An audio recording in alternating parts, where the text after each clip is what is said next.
My full recap and review on Breakaway Music Festival in North Carolina.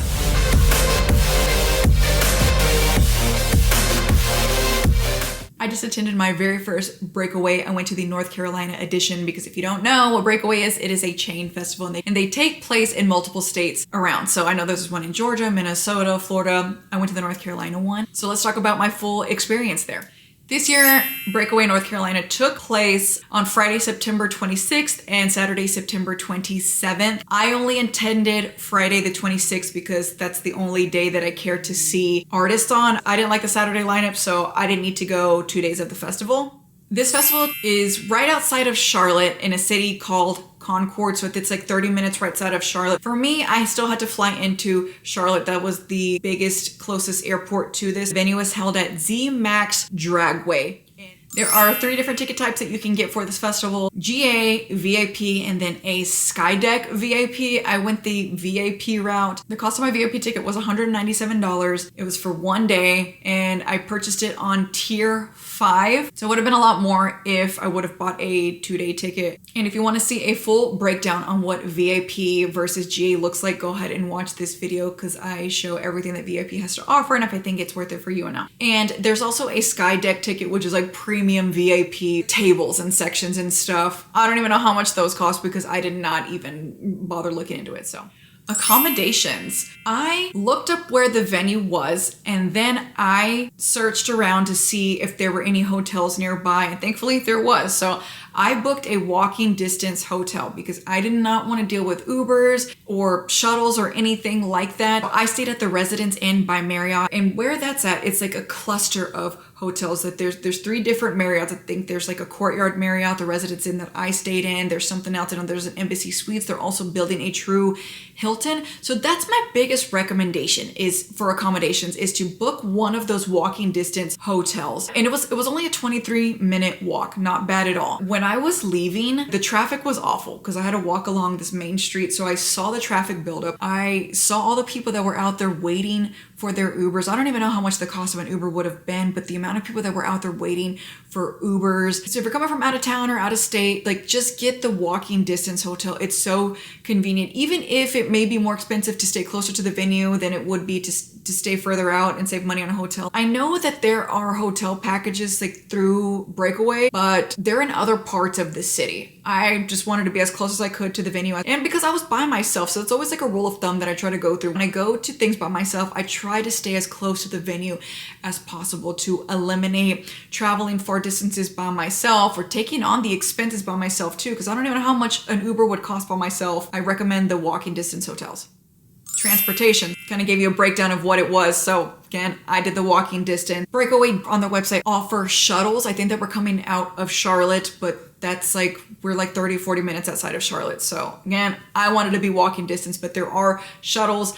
They operate out of certain stops. If that's something that you're looking for, like if you like shuttles and things like that, then go through the website. If you're a local, I'm sure you would just drive there. They do have parking on site. I'm sure you have to pay. I don't know how much it costs to pay to park on site. I mentioned the Uber issues, just seeing how many people had to walk so far in order to get an Uber, and then the traffic was crazy too. So transportation wise, if you are coming from out of state, out of city, just book the walking distance hotel because it was a mess. And just like if you've been to other festivals, you know, like this isn't my first rodeo. You're going to be waiting for shuttles. You're going to be having to get out of traffic. The Ubers are going to be impossible to get. That's why in general, I just like to stay as close to the venue as I can to eliminate the transportation issue.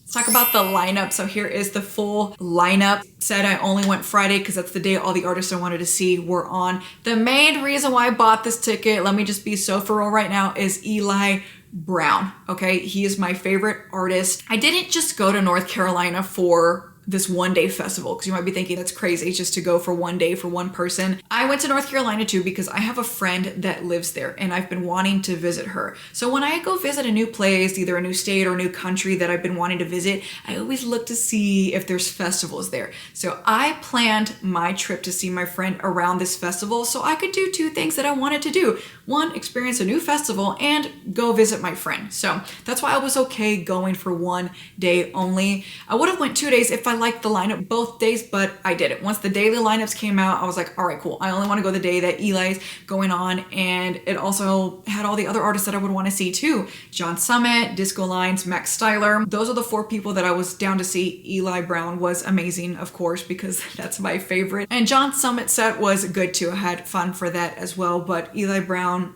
always kills from start to finish. It's always an amazing set. So that's why I went, and I stayed at main stage the whole time because that's where all the artists that I wanted to see were at. There was another stage there. It was called Launchpad, but that was all dubstep. So I just did not care to go there whatsoever. Stayed at main stage, and that was perfectly fine by me.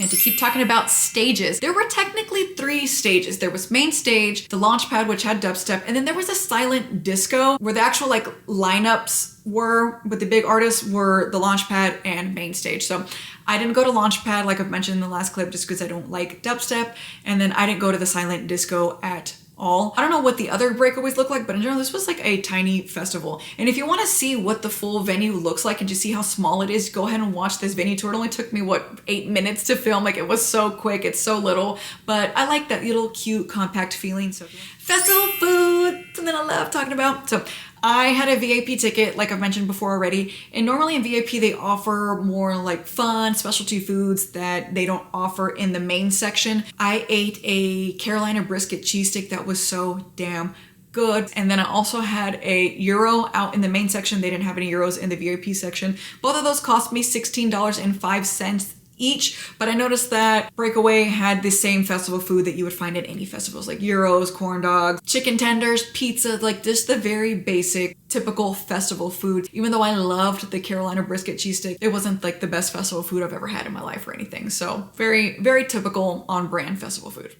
The weather. Normally in these recap videos, I say like the weather was great, no issues. Oh my God, the weather. So before going in, I knew it was gonna rain. I was checking the weather a week before I went, so that's something you always need to do. Check the weather and come prepared. Always go prepared. So I knew it was gonna rain. I did take a poncho. I wore shoes that I was okay getting wet. Apparently it rains this time of year every year in North Carolina, because I was reading the comments, people were like, stop having it in September, stop having it during hurricane season. Like, I didn't know anything about that before I went. Instagram page of Breakaway was saying like, come prepared, bring protection. Like, we knew it was gonna rain. Day 1, the doors were supposed to open up at 3. They had to pause because it was raining at that time. They opened the doors at 4. So when I went in around 5, it was already super gray and overcast. It wasn't raining at that point, but the humidity was off the charts. Like, I had curled my hair before I went. That shit dropped as soon as I got out into the elements. Like, it was so humid, so sticky, just like moist. It was so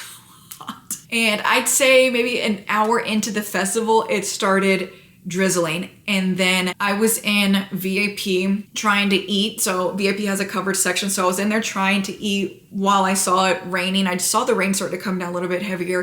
And then they eventually stopped the show. They had to stop the show because it thundered and lightning. The show will go on if it's rain or shine, right? If it's raining, fine, show goes on. But the second it starts thundering or lightning, like, that is a safety hazard and they need to take the necessary precautions. So they did have to stop the show. They told everybody to seek shelter. Everybody in VIP kind of made their way into the VIP section, but then eventually we all got kicked out of there because it's just a tent. It's not secured. If winds blew through or something like that, like, that shit would have been ripped up and taken. Thankfully at ZMAX Dragway, it's at a Dragway stadium. So it's like right outside of it. We weren't on the track or anything like that, but it's a stadium. So that's where the protection was. So a giant concrete area underneath the stadium seating. So that's where they had everybody go. Thankfully, right? It's a concrete floor, so it's not muddy. And in general, the whole venue is on a paved area. So thankfully no mud, no grass or anything that you have to trek through and get things super messy and muddy and dirty. Everybody had to seek shelter underneath the stadium and keep everybody dry. I don't even think that lasted an hour. So even though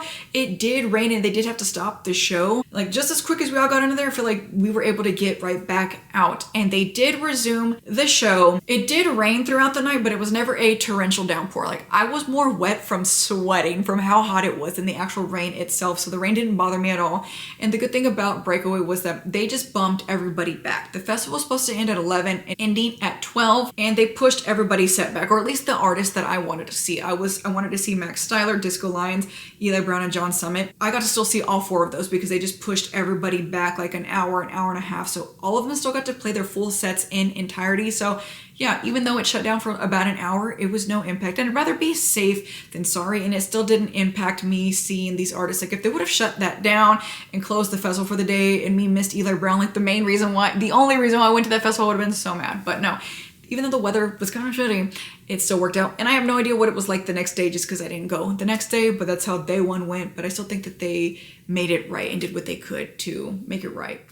Cell service. For the first time in a while, I have to say that the cell service at this festival was awful. My texts were barely going through, and forget posting. There was no posting at all. Because sometimes I like to try to post in real time so people are experiencing this with me in real time, but no, there was no posting at all. The more it got later into the evening, like the texts were just slowly going through. So the cell service at this festival was awful. And even leaving, it was bad. Like even walking out of the venue, like my service did not pick back up until I was almost back at my hotel. And even when I left, like I started getting texts coming through. So the cell service at this festival was awful, which I also saw that it impacted people getting Ubers. So I've already talked about like the issue with the Ubers. And as I was walking, I was listening to people saying that their phones weren't even connecting to the Uber app. So the service impacted a lot of things, even the Uber situation. So just keep that in mind that you may not have service in there or even outside of the venue for another 20 minutes until you're away from it.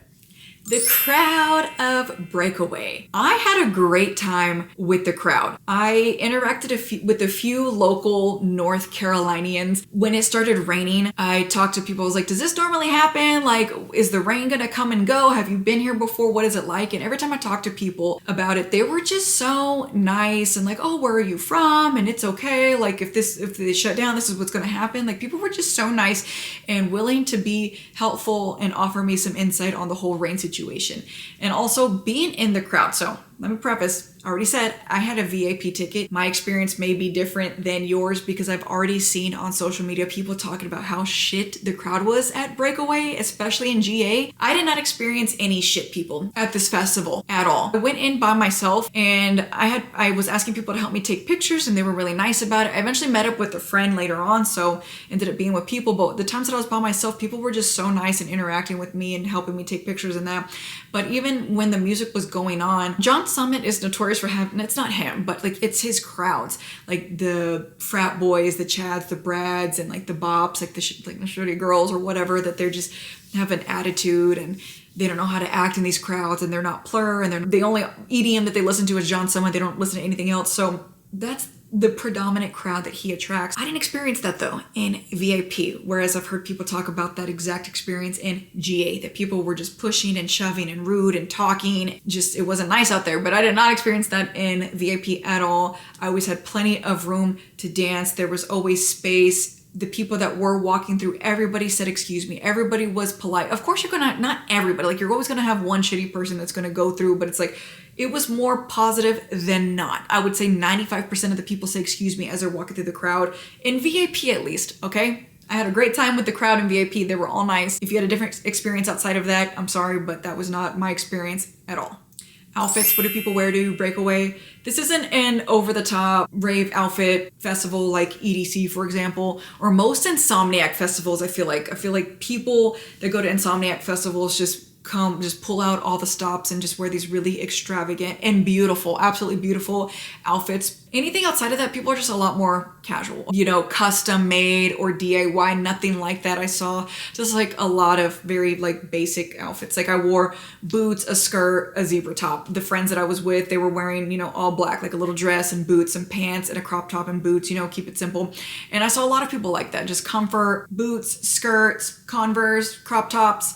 So nothing over the top or extravagant, just like the typical basic rave wear.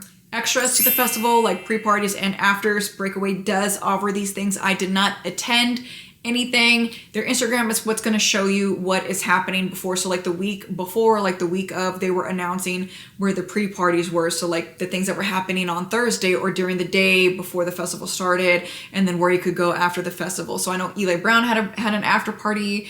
on Friday night, and they just take place at different venues around the Charlotte area. But I did not go, so if you're interested in pre-parties or after parties, just make sure that you're watching the Breakaway Carolina Instagram the week before and the week of to find out any of the extras that you would like to attend.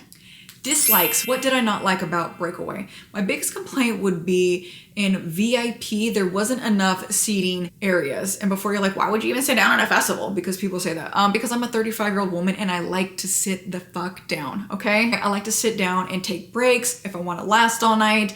And it's nice to be able to sit and eat sometimes, and there just was not enough seating. And that's where I did encounter some shitty people. These couches hold up to 4 people, right?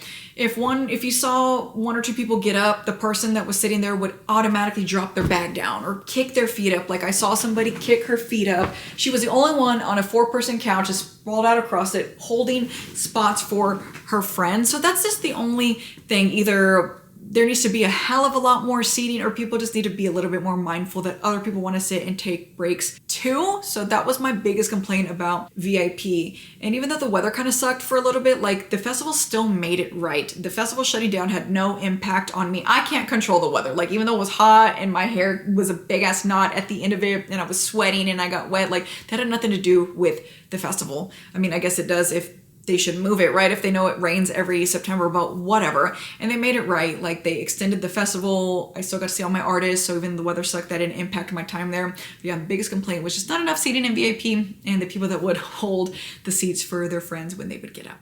And what did I like about Breakaway? This is such a small and like intimate and easy to navigate festival, so I liked that. I never felt crowded at any point in time. Again, I had VIP. I really liked the huge VIP cutout section. I stayed in there the whole time, like I've already said, just because I don't like dubstep. I didn't need to go to the other stage. And like, I just liked how easy it was. It's small and intimate to navigate, so I enjoyed that. And of course, I was there for Eli Brown, so I loved his set and enjoyed John Summit's set as well too. Now, do I recommend Breakaway North Carolina? Yes and no. It just depends, okay? I've already explained why I attended this festival, because I wanted to go see my friend that also lives in North Carolina. I wouldn't just go to this festival from out of state just for the festival, especially for one day, right? Because like I only went one day to see my favorite artist, but I was also there to visit my friend. I wouldn't travel all this way just to go for one day. If you're coming from a different state and you love the whole lineup, if you would want to go both days, then yes, absolutely. But to me, it was just kind of like a very basic, no frills festival, right? And by no frills, I mean like there wasn't like some huge, big production. You're just there to listen to the music, all right? There was no experience outside of that. Like sometimes festivals give you more of like a production and experience and all that. Like it's just a very basic, no frills festival. That's the best way that I can describe it. If you're gonna travel in for it, I would say if you wanna go both days, yes, it's worth traveling in. And it is near Charlotte, so if you want to do other things outside of the festival, then I'm sure you could. But I wouldn't go if you just want to go for one day and you have no other reason to be in North Carolina than just to go to that festival for one day. Out of this whole lineup, I only liked 4 people. If you are more of like a house and techno person, you probably don't want to go to this festival either, because they had a big dubstep presence. And like I said, I didn't even go the second day. The artists I see honestly are more mainstream. John Summit, Max Styler, Disco Lines, even, Eli Brown. So if you're more of like underground house and techno, you're not gonna like this festival. I love house and techno. I'm wearing my Seismic shirt as I speak. Like I was there for Eli Brown and the other people were just a bonus to me. If you are a dubstep person, then yeah, you would like this festival because you would experience more than just the main stage like I did, like going to the launch pad and experiencing that. And I can only speak for Friday. I have no idea if the launch pad on Saturday was just predominantly dubstep like Friday was, but if you're more of a dubstep based person, then yeah, you would like this festival. So honestly, it just depends on your music style, if you would go both days or not, and if you would get more benefit out of traveling in to go to and experience more in North Carolina than just the festival. So yes and no, but overall I did have a good time and it didn't cost me a lot of money. I've already filmed a whole breakdown on how much I spent to go to this festival. It is a little bit more of an affordable festival than obviously going to something like EDC. It just depends, yes or no, on if you would go to this or not. But overall, like I did have a good time. I don't need to go again. If you know this, then you already know how I operate. It's a one and done type thing for me because I want to keep dancing across the globe, one festival at a time. Thank you guys for watching. And if you don't know, my name is Alicia, but I go by Electric Ollie, and I always film these types of in-depth recaps and festival series. Every time I attend a festival, I always film a vlog, I film a venue tour, how much I spent, VIP versus GA if I do VIP, and then a full breakdown and recap like this. Now, the next festival I will be attending is ACL, Austin City Limits in Austin, Texas. This is where I'm at right now. I'm only be going one day. That's the next festival that we're going to, so stick around for that if you want to see the ins and outs of ACL. Thank you guys for watching, and I'll see you in the next video.